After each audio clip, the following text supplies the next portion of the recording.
What happens when a married woman starts a secret affair with not just one, but two men? Find out on today's episode of Secret Love Stories, a series that discusses the best secret relationships shown on film and television. Before we get into the video, don't forget, please subscribe to the channel, and also press the notification bell to make sure that you don't miss any future secret love stories.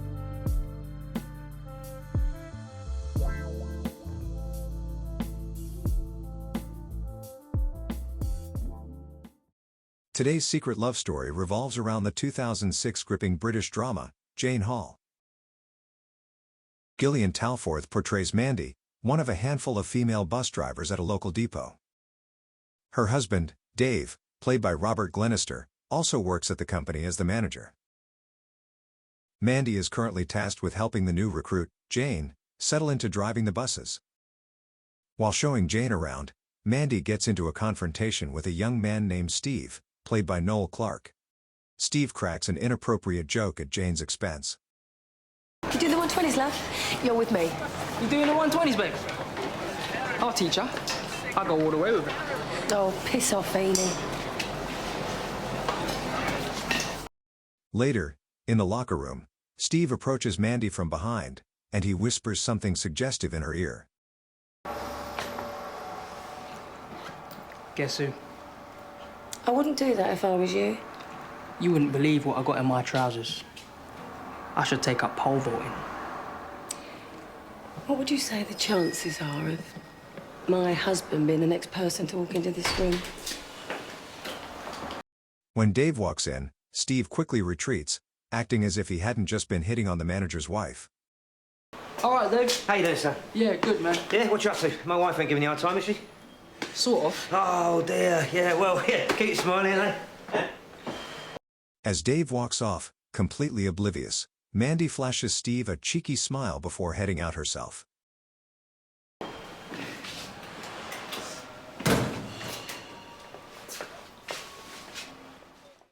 As Mandy teaches Jane the bus routes, her attention turns to perfect wedding gifts that Jane could gift to her friend. She suggests a book about Kama Sutra.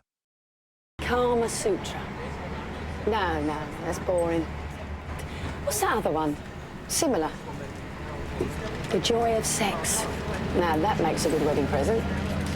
Nobody learns anything, but at least you can piss yourself laughing in the pictures. His girlfriend's a Christian. So, what, don't they do sex? She might not see the funny side. Yeah, but you would, eh? Later that day, Jane enters the staff bathroom, unaware that Mandy is in the next stall with Steve. The two struggle to stay quiet while squeezed into a very awkward position. The moment Jane leaves, the pair hurry out of the stall and frantically adjust their clothes. A flustered Mandy shoves Steve out, telling him to get lost before they're caught. I can't make it flush again. Leave it. Piss off. Get out. Left alone, she reflects in the mirror on how close she just came to being caught with a man half her age. Between shifts, Jane decides to nap in the staff room, but she's in for a rude awakening. Come on, Sid. Oh, come on, Sid.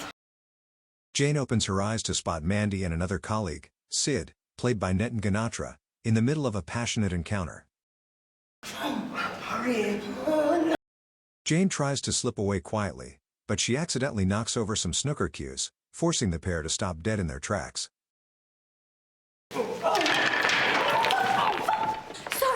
Sorry, how are you doing? Nothing. Mandy immediately confronts Jane, snapping that she shouldn't be sneaking around. Look, what are you doing sneaking around? I wasn't. I was asleep. You tell anybody about this, you are in big bother. Big bother, the biggest kind of bother you can think of, all right? Yeah. As Mandy spirals, Sid tries to keep her calm. Sid insists that Jane keeps their secret, which she quickly agrees to. You're not going to tell anyone, are you? No, of course not. Like, especially not Dave. Like, especially not nobody.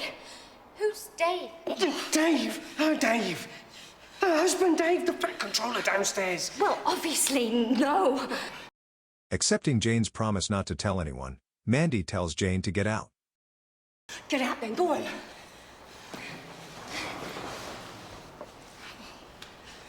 After her shift, Jane runs into Dave, Mandy's husband, leading to a painfully awkward encounter. Jane? Dave, Sel, Chief Controller. I'm Mandy's husband. She took you to 120s? Oh, yeah. Yeah.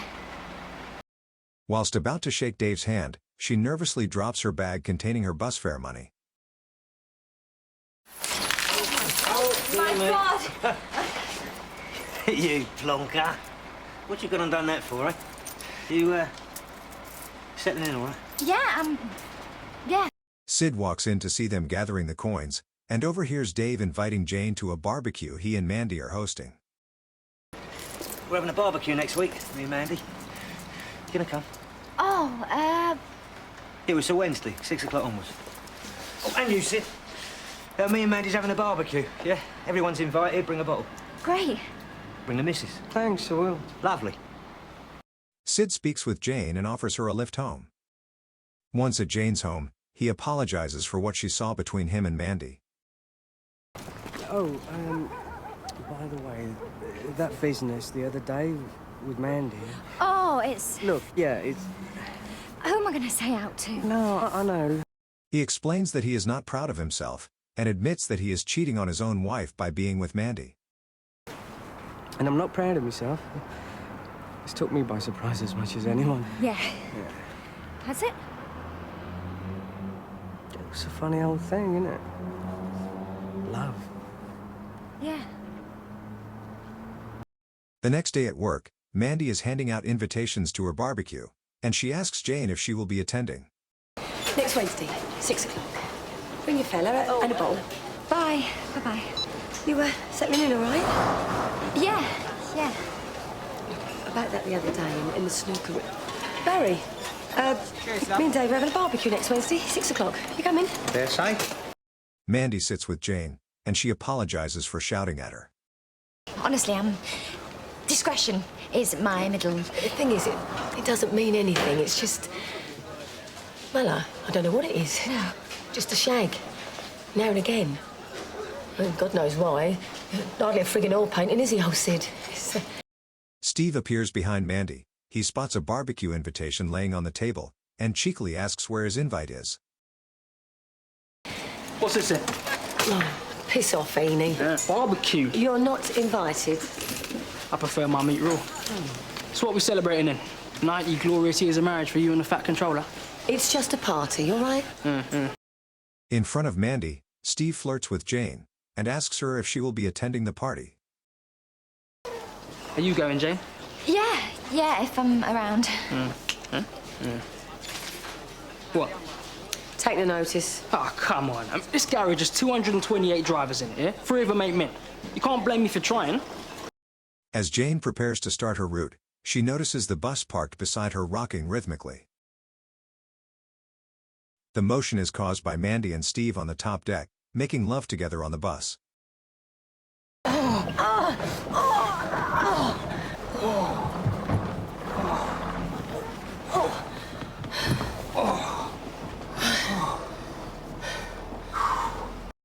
Mandy tells Steve that she doesn't want to continue having an affair behind her husband's back. That's it now. Until next time. I'm not kidding. Only yourself, love. Oh, you're a cocky bleeder.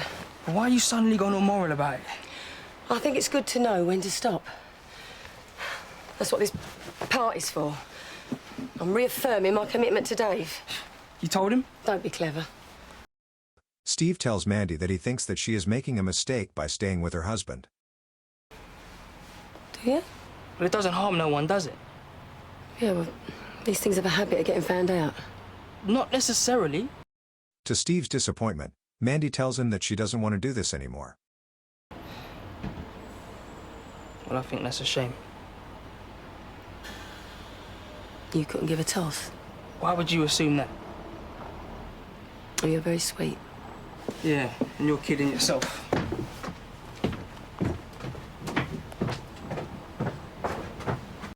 Jane gets ready to attend the barbecue.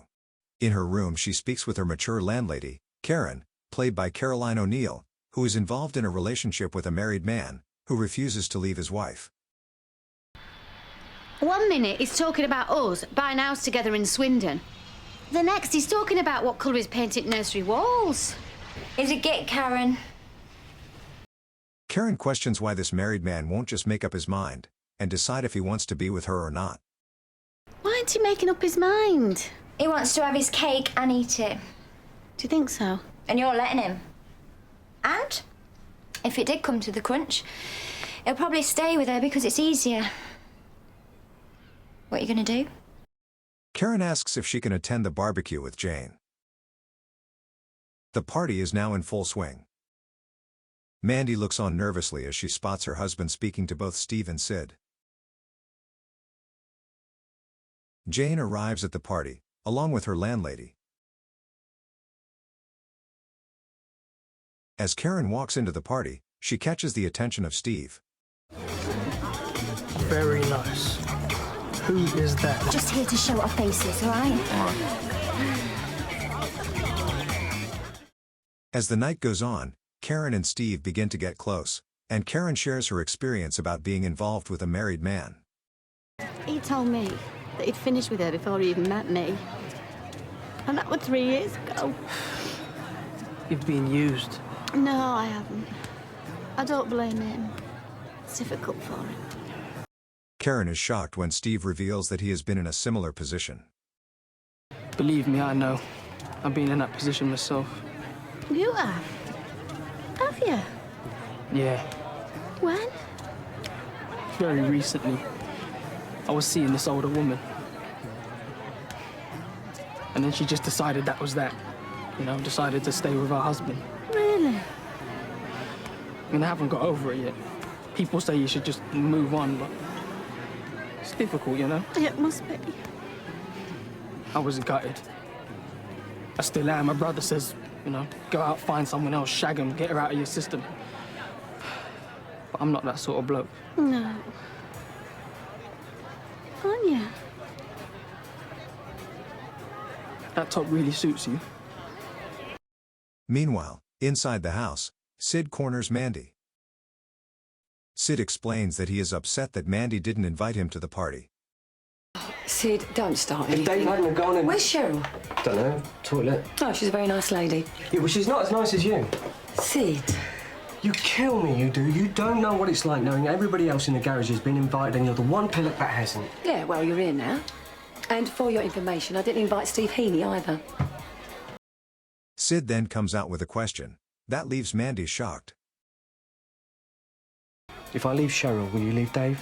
Oh, you are so pissed. I mean it. This is not the right place or time. It is for me. Look, Sid, I'm sorry, but I don't think we should do it anymore. Mandy tells Sid that she is committed to her husband and that they shouldn't see each other anymore. I'm getting scared. I want it to stop. You're joking. Can we talk about this later? Tomorrow? Next week? Not now. Mandy tells Sid that what they had was just a bit of fun. It was just a stupid bit of fun. Not to me. It was never that to me. You know it was never just that to me. Sid? Is he boring you? The pair are interrupted by Sid's wife, Cheryl. I need another drink.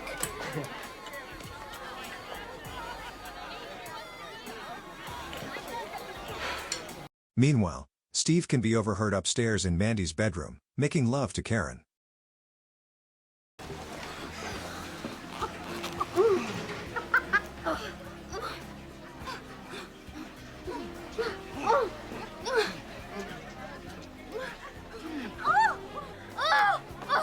Word quickly spreads to the party guest about a couple getting busy in the master bedroom.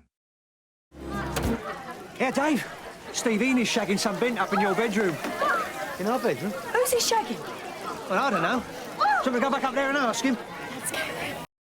Mandy loses her cool and storms inside, screaming that she's going to kill Steve. Little turd! I'm gonna kill him! Cheeky bastard! Cheeky son. Steve and Karen look like deers caught in the headlight, as they are caught in the act. And who the bloody hell's she? Steve, yeah, Roger. We don't want people leaving their coats in here, do we? You bloody filthy git. You need your balls chopping off a rusty fret, so you do. Mandy goes ballistic on Steve, leaving even her husband stunned by her reaction. I didn't do it! Get out! Calm down! The altercation can be heard by the guests outside, who all look on in shock. As Mandy is being held back by her husband, she continues yelling at Steve, exclaiming that he has done this on purpose, being with Karen in her bedroom. No! Mandy! I hate you! I bloody hate you! God's sake, Mandy! You've done this on purpose, haven't you? And that slap in my bed, haven't you? Haven't you? Dave's confusion turns to suspicion, and he starts to question what she means by Steve doing this on purpose. What's going on? What's he done on purpose, Mandy? In here? With her? Spoiling the party on purpose? No, that's not what you meant. What else would I have meant? Yeah, you tell me. Get out of this. Steve tries to walk out of the bedroom, but is stopped by Dave. You've been doing it with him. Could I just say that? Nothing. You say nothing.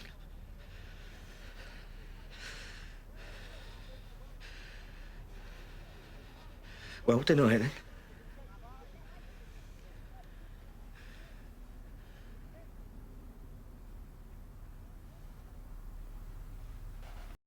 Taking her silence as a confession, he demands the details.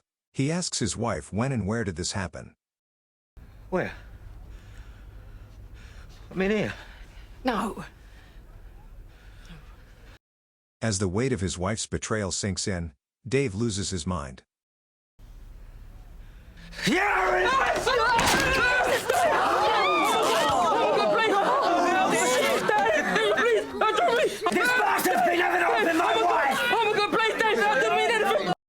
In the struggle, Steve is pushed out of the window, and is left dangerously hanging by one leg, while the both horrified and amused guests watch on from below.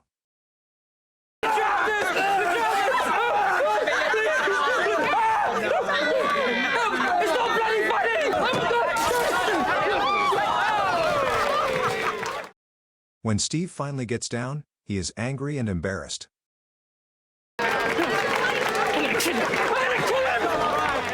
Dave is still livid. He kicks Mandy out of the house, telling her to pack her bags. Yeah, but not tonight, eh? Tonight. Dave! Now, you can gather up all your little bits and pieces and you piss off. We'll get on with it. This is my house too. You just forfeited everything, my love. Dave! You get down here, you fat puff! Because I'm gonna knock your bloody head off! When Steve sees the anger in Dave's eyes, he thinks twice about confronting him. Dave chases Steve down the street, but eventually has to give up, as he falls onto the floor, defeated by the weight of his wife's affair being revealed.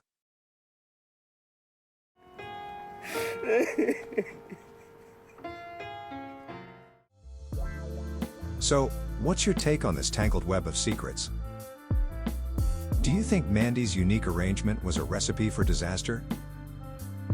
Join us for the next episode where we see how the aftermath of Mandy's affair unfolds. Now, if you enjoyed this video, then please give it a thumbs up. Also, consider subscribing to the channel. It's free, and it will make sure that you don't miss out on future secret love stories.